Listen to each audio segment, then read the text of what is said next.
Sim Husky ADB 150. Ito po ang kanilang malupit na adventure scooter. Silipin natin ngayong araw. Tara!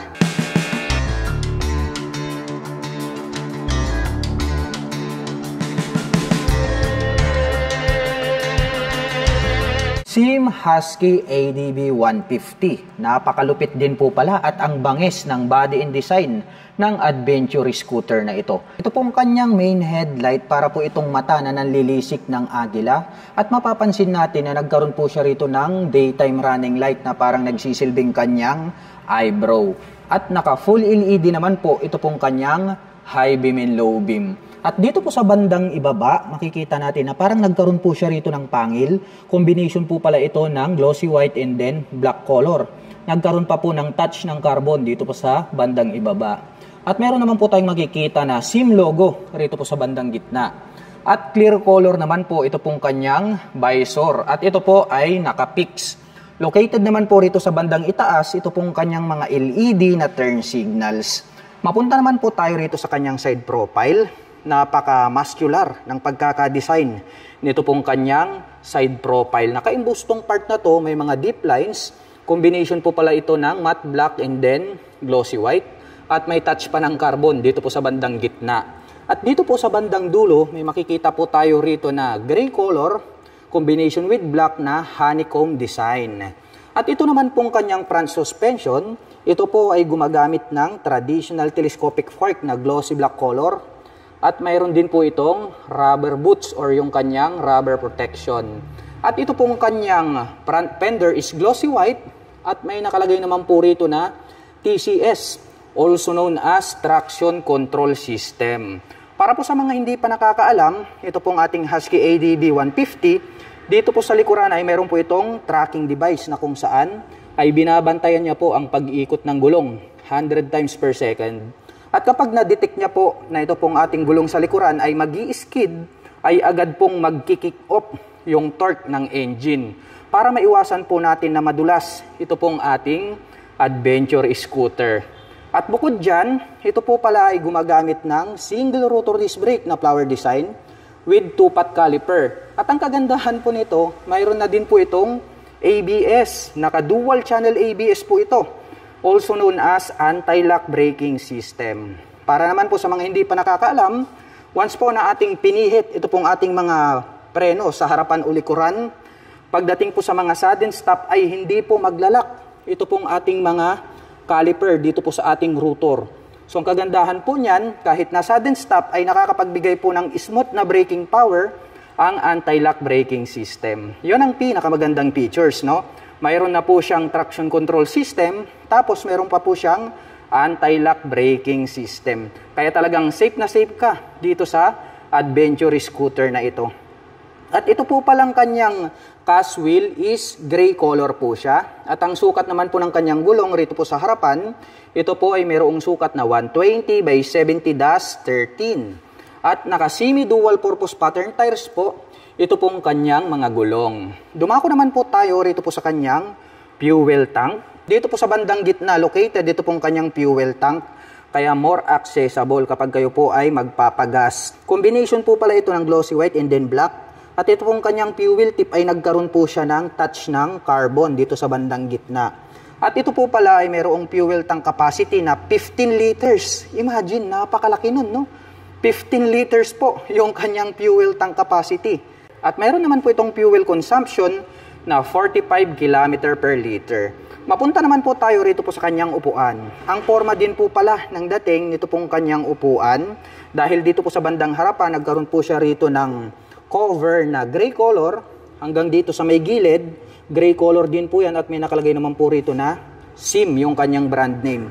Yung pagkakatahi, matibay. Kaya masasabi natin na premium yung kanyang dating. At malambot po ito pong kanyang upuan. Buksan naman po natin ito pong kanyang upuan para makita naman po natin yung kanyang underseat compartment. Maluwag po pala ito pong kanyang underseat compartment. Marami lang pong nakalagay rito dahil nandirito yung kanyang mga battery, yung mga side mirrors. Pero tinignan ko siya is kasyang-kasya naman po rito ang isang full face helmet. Kaya talagang maluwag din ito pong kanyang seat storage. At ang kagandahan niyan, yung kanya pong battery compartment ay located dito sa bandang itaas. Yung ibang mga scooter ay located sa footboard, yung kanyang battery compartment. Close po natin, ito pong kanyang upuan. At ito po palang kanyang integrated na grab bar is metallic gray yung kanyang kulay at makapal, kaya masasabi natin na matibay. At dito po sa kanyang side profile, glossy white po ito, napakamaskulado.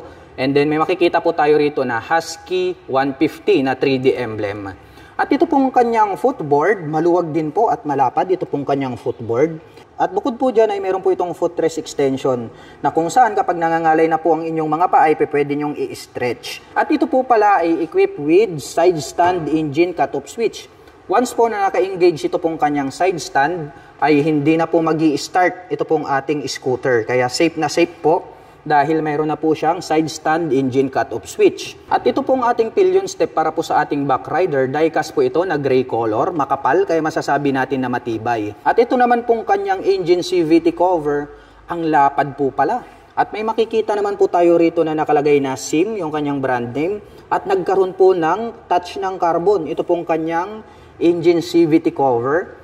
At ito pong kanyang airbox cover ay black color lang din po siya. At ganun din po, nagkaroon po sila pareho ng touch ng carbon. Kaya talagang yayamanin yung kanyang dating. At ngayon naman po ay susubukan nating sakyan ang SIM ADB 150 para maipakita ko po sa inyo kung gaano nga ba ito kataas. Para po sa mga magtatanong, ang aking height is 5'6". Makikita nyo naman, lapat na lapat yung ating paa. Kaya masasabi ko na more comfortable po ito para po sa mga tulad ko na 5'6" in height. At ganito naman po siya sa side view. At sa tansya ko naman ay kayang-kaya po itong i-manage ng mga 5'2" and above.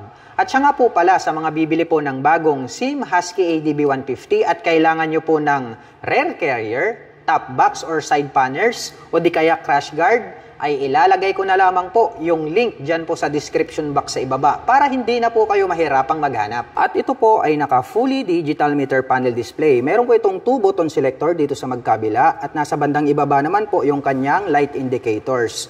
At ito po ay naka naked handlebar na gray color. At pagdating naman po sa kanyang mga button selectors, meron po itong passing light, high beam and low beam, turn signal selector at ang kanyang horn.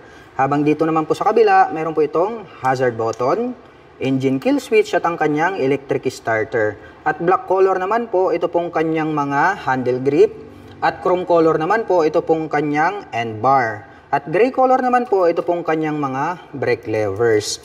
At ito po pala ay equipped with the smart keyless system pagdating po rito sa kanyang ignition. At bukod dyan, dito po sa bandang itaas, meron na po pala siyang built-in na USB Type-A port. Kaya saktong-sakto pagdating po sa mga malalayong biyahe, pang-adventure, nothing to worry about dahil kapag nalobat na po yung inyong mga dalang mobile phones, action camera, or gadgets, ay pwede po kayong mag-recharge anytime, anywhere. At dito po sa bandang gitna, naka-imbus po tong part na to in black color, tas may naka-intact po rito na SIM brand. At mayroon po itong left side pocket, buksan po natin. Malalim din po pala ito pong kanyang front pocket. At sa tansya ko, kasyang-kasya po rito ang mobile phones. At bukod dyan, ay marami pa po kayong mailalagay rito na personal belongings like coins and gloves. Close po natin. Dumako naman po tayo rito sa bandang likuran. Silipin naman po natin ito pong kanyang taillight.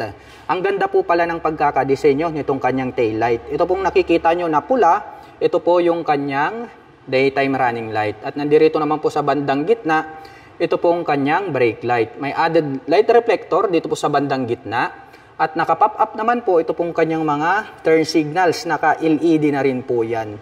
At napansin ko lang po ito pong kanyang rear fender ay nagkaroon pa po pala ito ng touch ng carbon dito sa unahan hanggang dito sa dulo, hanggang dito sa bandang itaas. Kaya talagang ang lupit ng kanyang datingan. At napansin ko din, ito pong kanyang integrated na grab bar ay nakaterno po pala yan dito po sa kanyang brace, dito po sa kanyang rear fender. Ayan o, ang ganda rin ng kanyang color combination. At ito po ay gumagamit ng single-sided monoshock absorber dito sa likuran at ito po ay adjustable. At ang kanya naman pong rear braking system, ito po ay gumagamit ng single rotor disc brake with single pot caliper, SIM brand po yan. At gaya po ng sabi ko sa inyo, ito po ay equipped with dual channel ABS. Gray color po ito pong kanyang cast wheel at ang sukat po ng kanyang gulong rito po sa likuran, ito po ay mayroong sukat na 130 by 70-13. At ito po ay naka-dual purpose pattern tires, ito pong kanyang mga gulong. Dumako naman po tayo rito po sa kabila. Mayroon na po pala itong integrated na mudguard. At ito pong kanyang stock pipe is black color. Itim din po ang kulay nito pong kanyang head protection guard. Nagkaroon pa po yan ng touch ng carbon dito sa bandang gitna. Black color din po ito pong kanyang tip at mayroon po itong single exhaust. At ito po pala ay gumagamit ng liquid cooled para po rito sa kanyang cooling system. At pag-usapan naman po natin ang kanyang engine specifications. Ang Sim Husky ay meron po itong 150 cubic centimeter engine displacement. Naka single cylinder, single overhead cam, 4-stroke with 4 valve. At nakakapag-provide po ito ng maximum power na 10.8 kW at 8,000 RPM. Habang nakakapagbigay naman po ito ng maximum torque na 14.5 Nm at 6,000 RPM. At ang presyo po ng Sim Husky ADB 150 ay nagkakahalaga po ito ng 152,900 pesos. At kung gusto mo naman pong kumuha ng hulugan ay kailangan mo pong mag-down payment ng 10,705 pesos. At mayroon naman po itong 7,905 pesos sa loob po yan ng 3 taon.